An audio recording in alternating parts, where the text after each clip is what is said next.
Close your eyes, and you might still hear it, oh yeah. As the Kool-Aid Man burst through a wall, or the sweet melody of I'd like to buy the world a Coke. Back in the 60s, 70s, and 80s, TV commercials weren't just selling products, they were shaping memories. They played between Saturday morning cartoons, during dinner prep, or right before bedtime, and they stuck with us today. We're looking at 10 TV commercials that defined American childhood. Some were catchy, some were a little weird, but all of them are unforgettable. The Kool-Aid Man crashes in. What kid could forget that red, smiling picture of sugary joy smashing through the wall? Debuting in the 1970s, the Kool-Aid Man was loud, fun, and slightly chaotic, just like a summer afternoon. Every time he yelled, "Oh yeah," it felt like permission to grab another cup of cherry Kool-Aid. He wasn't just selling a drink, he was the life of the backyard party today. It's hard to imagine a character crashing through drywall for a kid's drink, but back then, it was magic. I'd like to buy the world a Coke in 1971.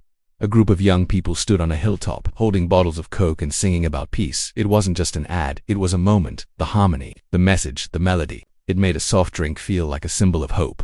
For many, that commercial is frozen in time, a perfect mix of optimism and sugary bubbles. It was more than marketing. It was a cultural reset. Where's the beef? This 1984 Wendy's commercial starred a tiny elderly woman demanding to know, where's the beef? It became a nationwide catchphrase almost overnight. Kids repeated it on the playground, and it even made it into politics. Kids repeated it on the playground, and it even made it into politics. The ad poked fun at big burger buns with small patties, and did it with charm and sass. It's the kind of line you only need to hear once to remember forever. Tootsie. Pop's wise old owl. How many licks does it take to get to the center of a Tootsie Pop? That question has lived rent-free in minds since the 70s.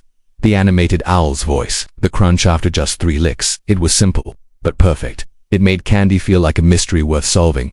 Even today, people still try to answer that delicious question. My buddy and kid sister in the 80s. These doll commercials weren't flashy, they were emotional. My buddy was more than a toy. He was your best friend. The jingle was sweet, and every kid imagined their doll going everywhere. With them, it wasn't about tech or screens. It was about feeling seen. That connection made the ads unforgettable. Life cereal, he likes it. Hey Mikey. Little Mikey didn't want to try the cereal until he did. This commercial from the 70s featured 3 brothers and one picky eater who surprised everyone. Hey Mikey became another classic playground phrase.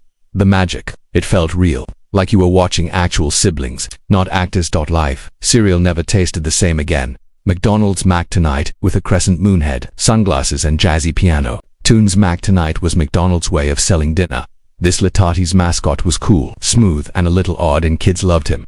The melody was based on Mac the knife, giving it a retro feel. It felt like fast food with style. And while Mac Tonight didn't last long, he made a lasting impression. Fruit Stripe Gum. Yipes, the zebra fruit stripe gum, didn't last long, but the commercials did, with bright colors, wild music, and a striped zebra mascot. It was a sugary explosion on TV. Kids were promised 5 fruity flavors and temporary tattoos in every pack. The gum lost flavor fast, but the energy of the ad stuck. It was pure kid joy. In 30 seconds, Hot Wheels beats all the rest. Explosions, loops, fast cars. Hot Wheels commercials were made for adrenaline.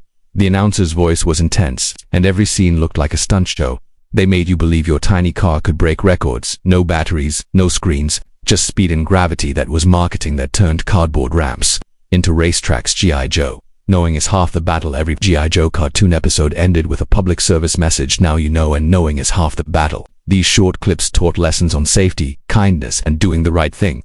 It made a toy line feel like a trusted friend. It was the perfect mix of action and heart, a rare thing in any era. These commercials weren't just ads, they were chapters of growing up. They played between our favorite shows and stuck in our memories like the toys they sold. Some made us laugh, some made us sing, and all of them made us feel like kids again. Which one do you remember the most? Let us know in the comments. And if you enjoyed this stroll down memory lane, be sure to like, subscribe, and hit that bell. We'll see you next time on American Rewind.